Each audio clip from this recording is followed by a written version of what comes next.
All right, folks, we're going to talk about the big one of Robotech Macross, the Super Dimensional Fortress 1. Hello, everybody. I'm Preston Poulter. Welcome to my YouTube channel, Lords of Iron, where we discuss all the big mecha, and this is the biggest of mecha. It's supposed to be like a kilometer just over more across. Of course, when you look at the show, that doesn't exactly make sense because they put a city in there and they got plenty of room and they're having auditions. Not to mention, they still got the hangar bay where the fighters are launching out of. I think maybe they might be using some extra dimensional space, and that's why it's a super dimensional fortress, because they can fit a city inside a little kilometer long ship. Cool beans. And so big, in fact, that Rick and Minmay just get lost in there, because according to the lore of both Macross and Robotech, that was formerly an alien ship that crashed. Now, the lore splits a little bit when you get to Robotech. Well, that was Zor's fortress and the Robotech Masters.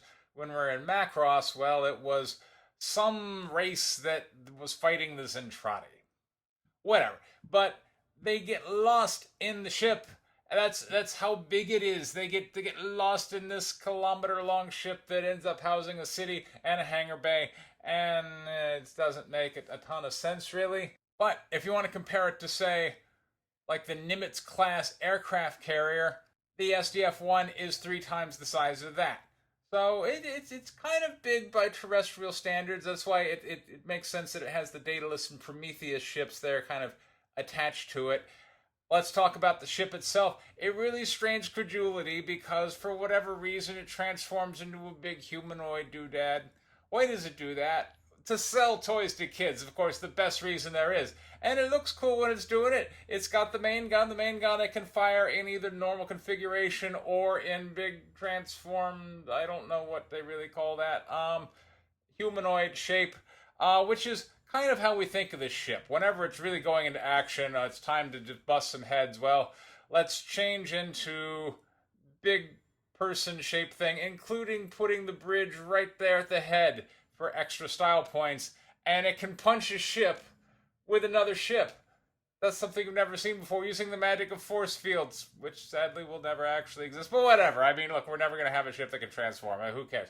It's just, we're leaving our brains at the door on this one. But I do love the way the show just kind of owns the concept of, well, yes, of course it can transform. I mean, why wouldn't you? It's hello. It goes down with, of course, the transforming Valkyries, which we'll talk about in a separate video. But the SDF-1 is super cool. Super cool. It's got fighter support, which is amazing with those Valkyries. It's got that big gun, which really is kind of like a wave motion gun. The people who made the original Macross, Niue, they were fans of Space Battleship Yamato or Star Blazers that became Americanized over here. And of course, every problem in Star Blazers can always be solved with the wave motion gun, and we do see that with the SDF-1. Most problems can be solved with firing off the main gun, which does take a while to charge. So the main gun is kind of analogous to the wave motion gun. So it's got one of those, or reflex whatever. It's got nukes that it can launch. It's got a little ship it can punch into another ship using the specialness of its force field. It's got crazy stuff, and it spends most of the time looking like a massive walking person. And you can fit more inside it than you absolutely should be able to. That's why it's the super dimensional fortress. Oh, did I mention it can also warp space in order to fly across vast distances? This thing is amazing. It is the heart of Macross, which is the heart of Robotech. It is the absolute bestest mech that I'm ever going to talk about. So hats off to you, SDF-1. This has been Preston Poulter with Lords of Iron. Thank you very much for your time, everyone. Take care.